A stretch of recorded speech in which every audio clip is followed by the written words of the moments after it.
When you're multiple, there are things your brain literally hides from you. But it's been my experience that it also gives you some breadcrumbs along the way. Let's talk about it.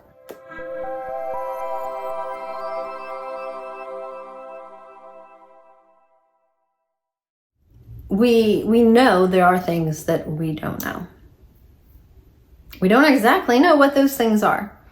But for us, there were indicators that hindsight, we go, this was our brain giving us a clue that there was something more here.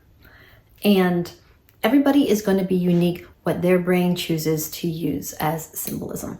It might be stuff that is in the inner world that you can experience but don't know why it's there. It might be things in dreams. Shoot, it might even be something an altar says.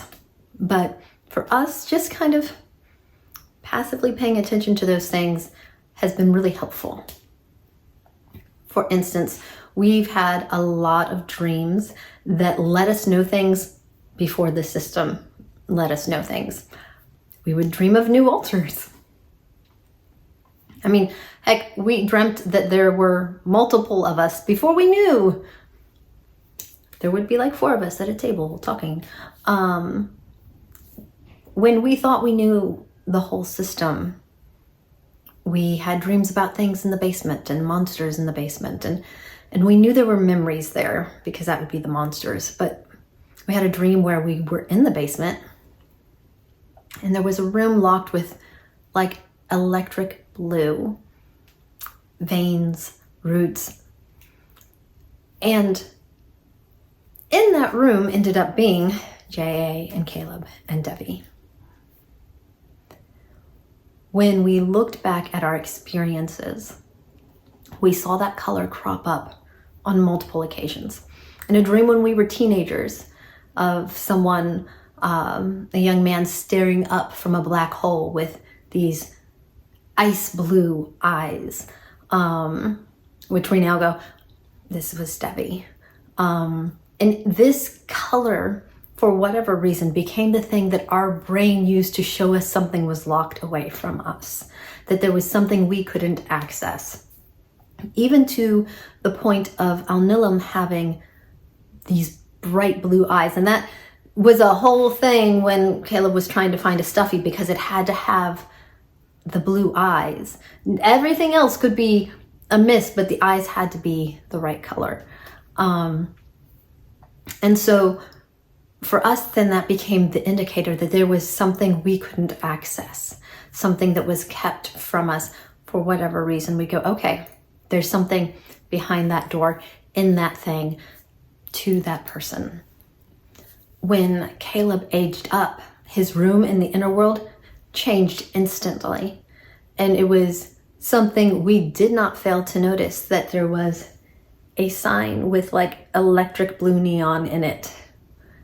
And we were like, we've been tracking this color. Okay. And so it just kind of informed us of there might be something here to just make space for, pay attention to. I know not everybody has access to the inner world, or maybe even has an inner world. That varies widely from system to system and has no indication on if you and your system are valid.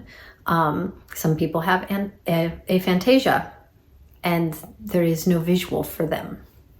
There still might be auditory or other clues. For us, Jenna had limited access to the inner world as the host, but when she was in the inner world, there were things that were like, pay attention to me, that now we're like, did you notice a theme there? Even just repeating colors. So going back to Alnilam, she's a white and black tiger. Anthony, super pale, loved to dress in black.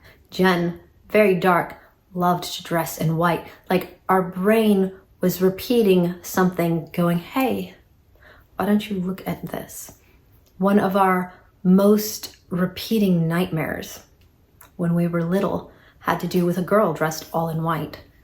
And we felt such terror at this girl as she approached us. And now we go, okay, so this was something that our brain said, you can have access with this, but you can't with this. And for us, black and white coming together became this theme of being able to access something we hadn't been able to access before. And it's still very much a part of what we find ourselves representing ourselves as. Like, we'll pick clothes that are black and white, items that are black and white all the time. It just calls to us, and we can see that this has been something that our subconscious has been serving up since we were little. We've also found that inner world appearance changes very much correlate to a change. If it's the person's house, the person's physical form, there is something a little bit more to it. We think of like dream symbolism. So sometimes when you have a dream, it's just, what it is. But there's a lot of times that these things have been very carefully chosen by the subconscious. And paying attention to those in the inner world and in dreams can be very telling and very helpful. I do want to caution against getting totally sucked in and absorbed. It's easy to do because it's funny because people outside the community are like, this is fascinating. You're like, no, really? I am fascinated. I'm like, what does this all mean? So yeah, of course it's got to fascinate you if I'm so our recommendation would be take note of it and ask back in yourself for explanation. What does this mean? I see this. It feels like my brain is trying to tell me something. What does it mean? What can I know of it that it means? And then honestly, just wait. A lot of times when we did that, we would have a dream that would literally explain the thing. And I'm like, oh, well, if only it could always be that easy. It isn't. But be curious and pay attention. So we'd love to hear y'all's experiences. Please feel free to put them in the comments, things that were indicative to you that now you're like, oh, hindsight, this was definitely trying to tell me something. Let us know and we'll catch you later. Bye.